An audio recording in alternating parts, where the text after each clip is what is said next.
my god! Woo. Yo, what's good, Tristan? So today we're gonna check out Ariana Grande singing "The Wizard and I," which is just so cool. I just really want to jump into this one. So I'm a vocal coach. I'm gonna be talking about her vocals. I'm also gonna compare her performance of this to her performance of the same song several years ago. About 10 years ago or something like that. So that's gonna be interesting to see her vocal development or vocal progression, or as some people say, vocal de-evolution. I don't agree with that. Some people think that she's gotten worse over time. I think that's ridiculous, but we're gonna talk about that as we check out this video. But before we get started, be sure you check me out on Instagram and Twitter. Let's just jump into this one. Okay. Cute dress, and it's a cute little stage, just like a small little, okay. She's all green. Green lipstick, green everything. I love it.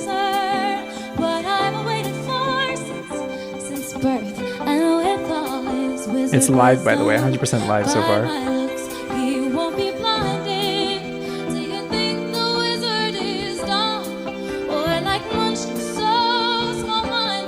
She sounds amazing.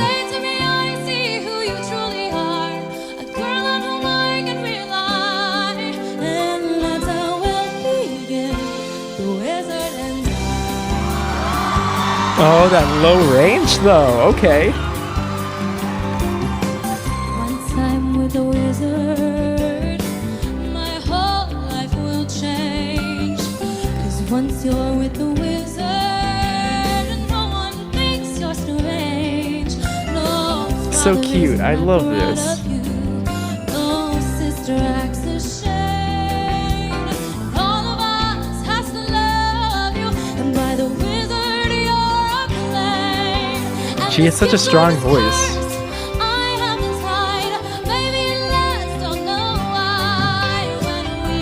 And she blends so perfectly between all of her registers. Like, just really good job so far. There's some high notes at the end here. I'm so curious about what's gonna happen with that. I'm sure she's gonna slay them, but how hard is she gonna slay them?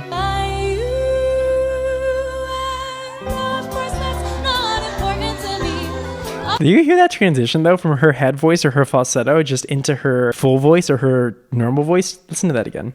Of course that's not. Even though that's so high in her range.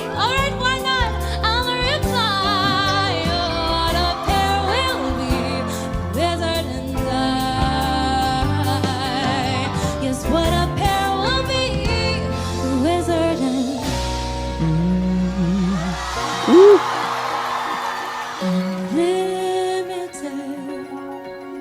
My future is unlimited. Her voice is so consistent and reliable. It's so cool.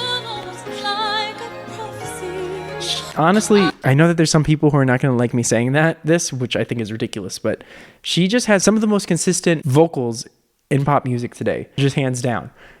She does. I don't know why I feel like that I'm gonna get hate or like that's such a controversial thing to say, because it's not. It sounds truly crazy and true. The vision's hazy. But I swear someday there'll be a celebration throughout us. That's all to do with me.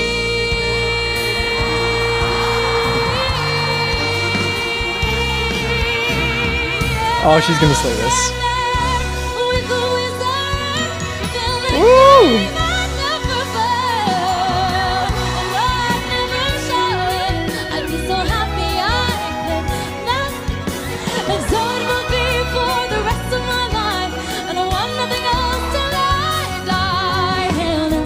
I love it.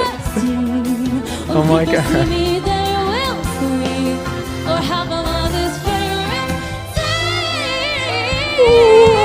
Oh my god!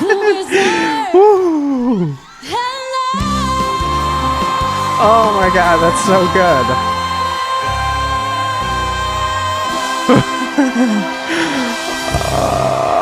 I actually teared a little bit. on that. I don't get goosebumps. Ooh, I don't get goosebumps. I just cry.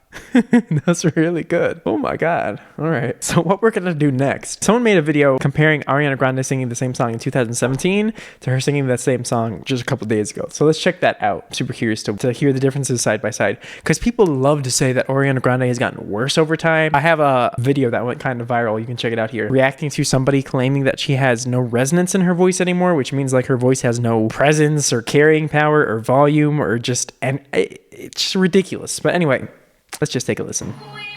Her voice can speak for itself.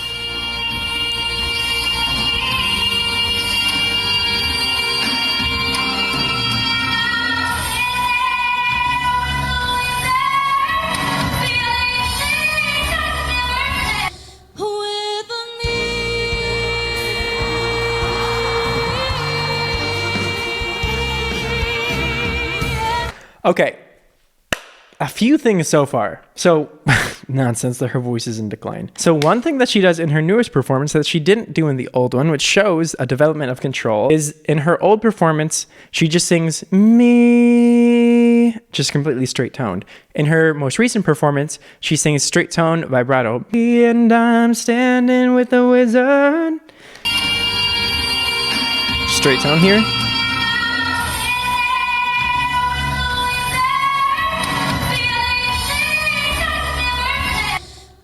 And here, vibrato.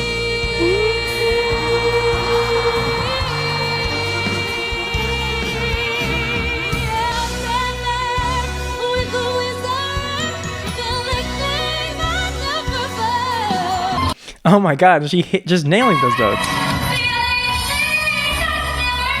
There's an extra added high note there that in her newest performance, the things that never felt, or whatever her riff is, she added an extra high note there. Not only that, but to me, her voice sounds much more powerful. Her old performances, there was a little bit more presence to them because she's singing with more of a forward placement and more nasal resonance, let's say, more nasal airflow. And her newest performance, she sort of sacrifices that for the sake of a little bit more power and darkness to her voice, but that's not a bad thing. In fact, it makes her sound like she has a more powerful and dramatic voice as opposed to sounding more like a little bit more mousy. Both are good though. I just prefer the power behind her voice here. The other thing that she does, oh my God, this is so ridiculous. There's so many things that you could say. I can't believe people think that she's in vocal decline. It's ridiculous. Just because she chooses to change her placement or the tone of her voice doesn't mean she's in vocal decline. People are just... Anyway. She also adds a riff to the end here. And Ariana changes it. Felt. She adds a run to the end of there.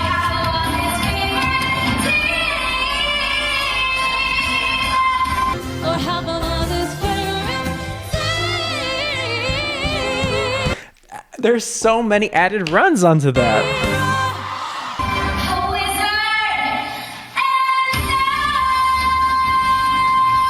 Oh, that's good though.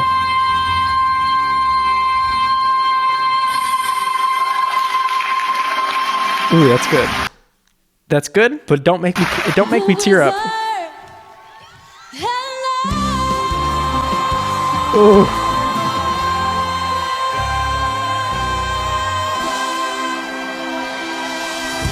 To be fair, and I'm going to be completely fair, in that second clip, she did kind of run out of breath at the end of that phrase, and her vibrato wasn't as stable as it was in the previous clip. But on the flip side, she also added vibrato in places that there wasn't vibrato before. So some ways that balances out. Live performance, things like that kind of happen. One thing that people will say, though, is that, well, Ariana Grande didn't used to lift her head up, but now she lifts her head up. And my response to that is going to be the same thing that I always respond, which is that here's a little montage of voice researchers and speech pathologists / singing teachers speaking about that very subject, just saying that lifting your head up isn't necessarily a bad thing. If you're a beginner, it's probably not a good thing for you to be doing. But more advanced singers who have control over the position of their head, like Ariana Grande potentially, because we do have a clip of her singing in a neutral position and her most recent clip of her singing with a lifted position. If you have control over those things, it's not necessarily a bad thing.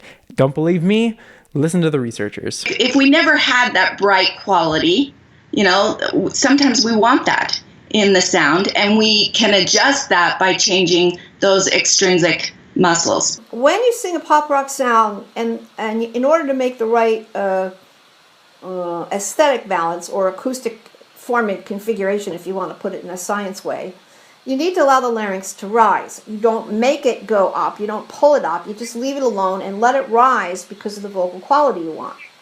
In order for that to be done comfortably, you need your head to go up because the larynx won't have any room if you don't. So that head position, the only thing that really does, or the thing that kind of does for her, is it gives her more of like a pop voice sound. Before, she didn't really have a pop voice sound. It was very, very sort of just a straight, it was almost musical theater tone. Very just sort of a straight sound. And now she has a lot more of like a contemporary or pop sound. Doesn't necessarily, it's not a bad thing. It's not a good thing. It's just a difference in technique. And again, don't come for me if you have a problem with me saying that. Some people don't agree with that, and I understand it. It makes sense. I get it. Take it up with the researchers. But anyway, Tristans, hopefully you like this video. Be sure to like my video if you liked it. Subscribe if you're new. Leave a comment. Let me know what you thought. Do you think Ariana Grande is in vocal decline? Let me know down in the comments. And of course, check out my Instagram and my Twitter. Peace.